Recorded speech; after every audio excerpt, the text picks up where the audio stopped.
గెలవాలని చంద్రబాబు నాయుడు గారు ఎంత క్రూరమైన రాజకీయాలు ఆడారంటే ఈ 2024లో అసలు లేనటువంటి ల్యాండ్ టైటిలింగ్ యాక్ట్ మీరు చేయలేదా అంటున్నాను. 40 సంవత్సరాల పాటు కేంద్ర ప్రభుత్వం మీ వాలంటీర్లు ముసాయిదాలు వేసి ఒక్క నిమిషం సుజాత గారు, మీ వాలంటీర్లు 6 గంటల నుంచి 3 గంటల వరకు పోలింగ్ స్టేషన్స్ ని ఆధీనంలో పెట్టుకోవటం ఎలాగా అంటే టైం స్లాట్లు పెట్టుకొని తిరుమల వెంకన్న దర్శనానికి టైం స్లాట్లు ఇచ్చినట్టు ఒక్కొక్క వాలంటీర్ ఒక్కొక్క సెక్షన్ ఆఫ్ ఓటర్స్ని తీసుకొచ్చి అక్కడ లైన్లో నుంచోబెట్టడం. ఈ లోపల ఎవరన్నా వచ్చి చూసినా 200 మంది దాకా కనీసం లైన్లో ఉంటే వెనక్కి వెళ్ళి రావటం, ఇవన్నీ ఆర్గనైజర్గా చేయలేదా మీరు? ఒకటి వాలంటీర్స్ను తీసేయడం జరిగింది. వాళ్ళు ఇప్పుడు ఇండివిజువల్ పీపుల్, ఆ ఇండివిజువల్ పీపుల్కి మళ్ళీ 10,000 జీతాలు ఇస్తామని వాళ్ళని చంద్రబాబు నాయుడు గారు అట్రాక్ట్ చేయడం జరిగింది. సో వాళ్ళు టీడీపీకి పనిచేసినట్టు అనుకోవచ్చు కదా, వైసీపీకి ఎందుకు పనిచేసినట్లు మీరు అంటున్నారు? మీకు అర్థం కావట్లా. రేపు ప్రభుత్వం వచ్చిన తర్వాత ఇప్పుడు మీరు దుమ్మెత్తి పోయటం కాదు, వర్షన్ అంతా నేను విన్నాను.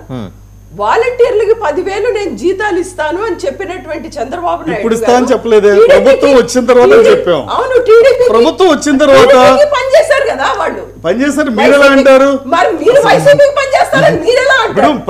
వాలంటీర్ వ్యవస్థను తీసుకొచ్చిందే మీరు. వాలంటీర్ వ్యవస్థను ప్రజల కోసం తీసుకురావాలా? వాలంటీర్ వ్యవస్థను తీసుకొచ్చిందే మీరు. మొట్ల మోసే వాళ్ళకి హ్యూమన్ ట్రాఫికింగ్ అని నానా రకాల మీరు చేసిందే కదా. జీతాలు ఇవ్వకుండా, చట్ట పద్ధతి లేకుండా గౌరవ వేతనం అన్నాడు మీ సజ్జల రామకృష్ణారెడ్డి. గౌరవ వేతనం అంటున్నాడు. ఏం మాట్లాడతారు? వాలంటీర్కి ఒక జీతం ఉండొద్దా? ఒక ఆఫర్ లెటర్ ఉండొద్దా? విధి విధానాలు ఉండొద్దా ఉద్యోగంలో? ఏమీ లేకుండా గౌరవ వేతనం అని చెప్తుంటే, అంటే గౌరవ వేతనం అంటే ఏంటి? వాళ్ళకి ప్రభుత్వం నుండి ఇచ్చే టిప్ అది గౌరవ వేతనం. చెప్పాలి కదా, మేము వాలంటీర్ వ్యవస్థని పూర్తిగా మేము డిస్పాయిల్ చేస్తాం, పూర్తిగా మేము నిరోధిస్తాము. ఇంకోటి మేము జన్మభూమి కమిటీలు పెట్టుకొని జన్మభూమికే మేము 10,000 ఇస్తామని చెప్పొచ్చు కదా.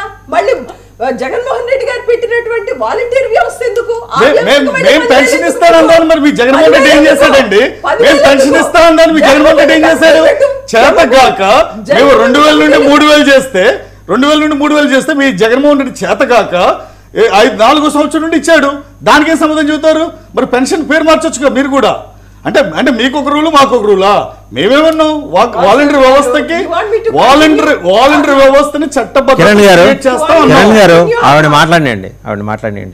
ఇప్పుడు మైక్ ఉంది కదా అని ఊరికే దుమ్మెత్తి పోయడం కదా, ఉన్న ఫ్యాక్ట్స్ మాట్లాడియండి.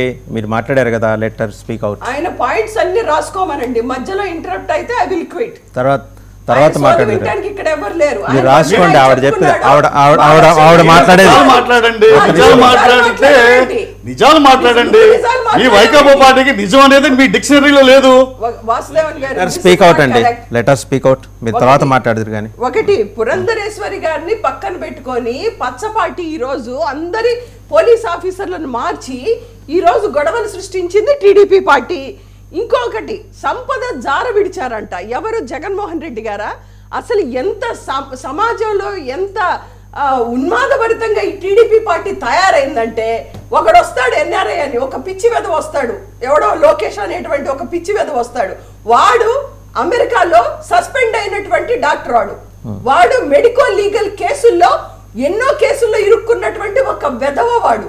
వాడికి ఈ రోజు వాడనే అంటాం మేము. ఎందుకంటే దేశాలు పోయి ఆ దేశాల్లో ఉండి మన గౌరవాన్ని, భారతదేశ గౌరవాన్ని కాపాడవలసినటువంటి భారతదేశ పౌరులు ఈ రోజు అవమానకరంగా దేశాల్లో మన దేశ పరువు తీస్తున్నటువంటి ఈ వెధవల్ని పక్కన పెట్టుకొని ఈ రోజు టీడీపీ పార్టీ ఆడుతున్నటువంటి నాటకం ఇది.